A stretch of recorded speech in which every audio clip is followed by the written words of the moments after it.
Welcome back to جاگو دنیا. میں ہوں فاروق. اب میرے ساتھ موجود ہیں سندر سر. ہمارے ساتھ ہمارے آج کے مہمان جناب راجہ ریاض صاحب. راجہ ریاض صاحب کے حوالے سے آپ کو بتاتا چلوں، سینئر وزیر ہیں یہ پنجاب کی صوبائی حکومت میں. Irrigation, power, mines and mineral کی بھی منسٹری ان کے پاس ہے. بیچلرز انہوں نے کیا ہوا ہے. ویسے پیشے کے طور پہ ایگریکلچرسٹ ہیں. فیصل آباد سے ان کا تعلق ہے. پاکستان پیپلز پارٹی کے یہ رہنما ہیں اور ہم انہیں خوش آمدید کہتے ہیں. السلام علیکم، کیا حال چال ہے آپ کے؟ راجہ صاحب اللہ کا شکر. ٹھیک ٹھاک. راج صاحب جب آئے یہاں پہ تو میں نے سب سے پہلا سوال سندر سے یہ کیا کہ راج صاحب بڑے سخت سے سخت بات بھی جو ہے نا بڑے پیار سے مسکراتے ہوئے کہتے تھے. میں نے انہیں غصے میں کبھی نہیں دیکھا، مطلب ایک جو فزیکل ایگریسو ایٹیچیوڈ بیہیویئر ہوتا ہے. تو میں نے ان سے پوچھا کہ اس کا کیا راز ہے.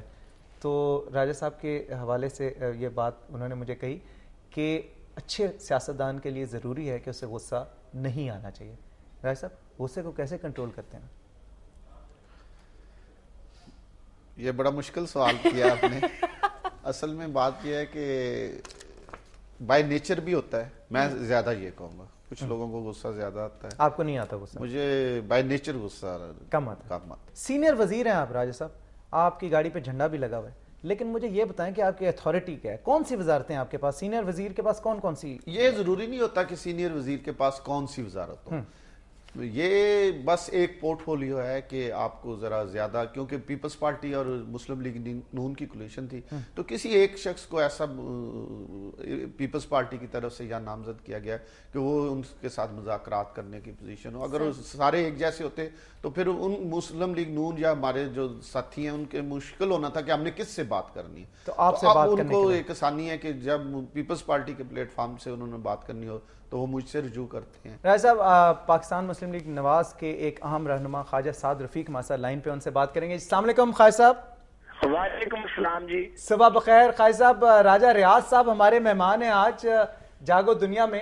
اور السلام علیکم جی. خواجہ صاحب انہوں نے ابھی ایک بڑا اچھا نکتہ انہوں نے کہا کہ جی ہم تو بڑے خوش تھے کہ جو ترامیم آپ نے میوچلی ایگری کی تھیں 18ویں ترمیم کے حوالے سے وہ سب ایگری ہو گئیں، ہم نے اسمبلی میں پاس کیا، مطلب پیش کیا، تو آپ لوگوں کے رہنما تھے ہی نہیں. نہ میاں نواز شریف صاحب آئے، نہ سی ایم پنجاب میاں شہباز شریف صاحب آئے. وہ کہتے ہیں کہ جی ہم نے تو انوائٹ بھی کیا تھا. کیا کہیں گے آپ؟ دیکھیں جی، سی ایم صاحب سے جتنا تعلق راجہ ریاض صاحب کا، میرا تو اتنا ہے نہیں. یہ سینئر وزیر ہے، ان کی ذمہ داری آنے نہ آنے کی تو راجہ صاحب خود اٹھائیں. رہ کی بات میاں نواز شریف صاحب کی، ان کو انویٹیشن نہیں آیا. اگر کوئی انویٹیشن آیا تو وہ مجھے بتا دیں کہ وہ کہاں سے انویٹیشن آیا، کیونکہ جس جگہ سے انویٹیشن جہاں سے جاری کیے جاتے ہیں وہاں سے بڑے میاں صاحب کو تو انویٹیشن نہیں ملی. اور شہباز صاحب اگر نہیں آئے تو راجہ ریاض صاحب کو پکڑ لیں گے ذمہ دار ہیں. اچھا راجہ صاحب بتائیں، آپ بتانا پسند فرمائیں گے؟ صاحب سعد رفیق صاحب میرے بھائی ہیں. انہوں نے کہا ہے، لیکن ان کی اطلاع کے لیے میں عرض کر دوں کہ میاں شہباز شریف صاحب کو بھی دعوت تھی اور میاں نواز شریف صاحب کو بھی دعوت تھی.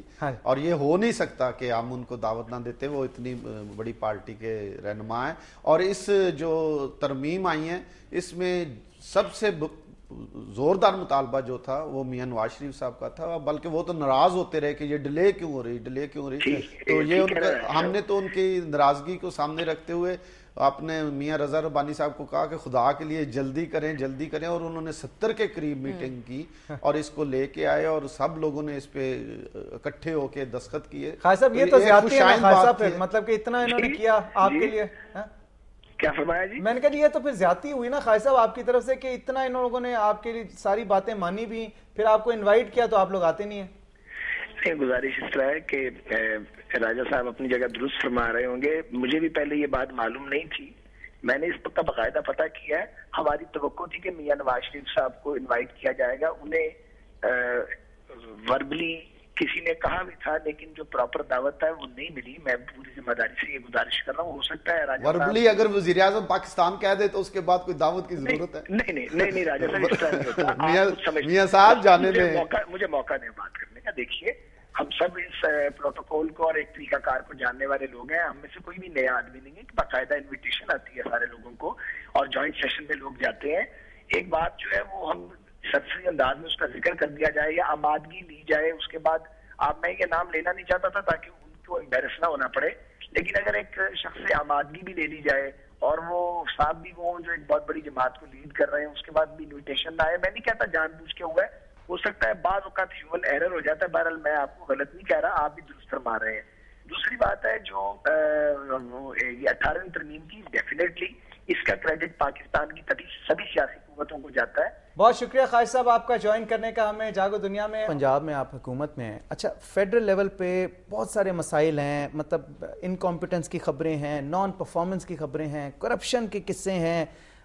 ایک طرف سندھ کارڈ کھیلا جاتا ہے, ایک طرف لاشوں کی سیاست ہوتی ہے, ایک طرف جوڈیشری کو ٹارگٹ کیا جاتا ہے, ایک طرف امیونٹی کا سہارا لیا جاتا ہے. کس طرح آپ کے لیے مشکل نہیں ہو جاتا ڈیفینڈ کرنا کئی مرتبہ, کیونکہ obviously آپ پاکستان پیپلز پارٹی کو ریپرزینٹ کر رہے ہیں, آپ رہنما ہیں, لیڈر ہیں اس کے. کوئی مشکل نہیں ہے. دیکھیں جی, ہم نے ہر فیز سے ہم گزرے ہیں.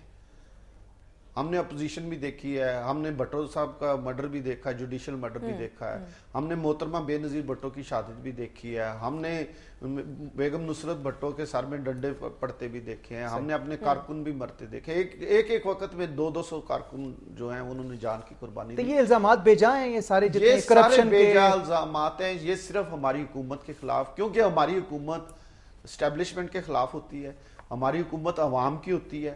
ہم کبھی کسی کی جھولی میں بیٹھ کے اقتدار میں نہیں آتے, ہمیں ہمیشہ جب بھی ہم اقتدار میں آئے ہیں پاکستان کے عوام لے کے آتے ہیں. جہاں پہ بات آتی ہے روٹی کی, Pakistan being an agricultural country 70% economy depend ہی زراعت کے اوپر کرتی ہے.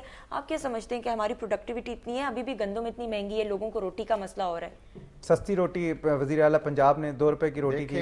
اللہ کے فضل سے پچھلے سال جب مشرف کا دور تھا تو ہم نے اربوں روپے کی گندم جو ہے باہر سے منگوائی تھی. پچھلے سال ہم نے ایک دانہ بھی نہیں منگوایا, اور ابھی بھی ہمارے پاس 30 لاکھ ٹن گندم موجود ہے, اور گندم کی فصل آ گئی ہے. تو روٹی 5 روپے کی کیوں ہے پھر؟ لیکن دیکھیں آپ ایک چیز کو آپ پوائنٹ آؤٹ کرتے ہیں, آپ جس مزدور کو روٹی جو 2 روپے کی خریدتا تھا, اب جب وہ 5 روپے کی خریدتا ہے تو اس کی انکم کا بھی اندازہ لگائیں, پھر آپ اس کو موازنہ کریں. ٹھیک ہے, مہنگائی روٹی کا آپ ضرور ذکر کرتے ہیں, دوسری طرف یہ موازنہ نہیں کرتے کہ 220 روپے ریٹ ملا ہے گنے کا, پچھلے سال 100 روپیہ تھا, اس دفعہ 220 روپے ملا ہے زمیندار کو. زمیندار سے جو گنا کاٹنے والا تھا, اگر وہ 50 روپے لیتا تھا تو اس نے 100 روپے کر دیا. اسی طرح گندم کا ریٹ ہماری حکومت نے 950 روپیہ دیا ہے, اور اتنی گندم ہوئی ہے کہ ابھی بھی ہمارے پاس 30 لاکھ ٹن موجود ہے. اسی طرح چاول کا ہم نے 1250 روپیہ ریٹ دیا ہے, اور گنا پاکستان کی تاریخ میں اتنا ریٹ زمیندار کو نہیں ملا جتنا اس دفعہ ملا ہے. تو چیزیں اس طرح ہے کہ کوئی بندہ یہ نہیں کہتا ہے کہ زمیندار کو فائدہ پہنچا ہے, کوئی بندہ نہیں یہ کہتا کہ زمیندار سے آگے جس اس کا جو مزارع ہے یا جو اس کا نوکر ہے اس کو فائدہ ملا. ہر بندہ یہ ضرور کہے گا روٹی کے.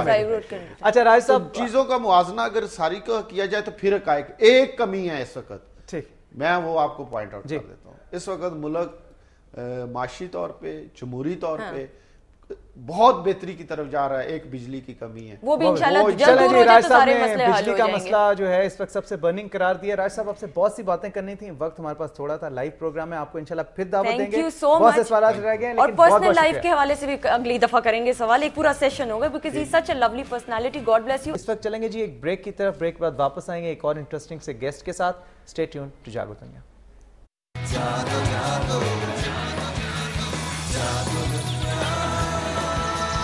Jago.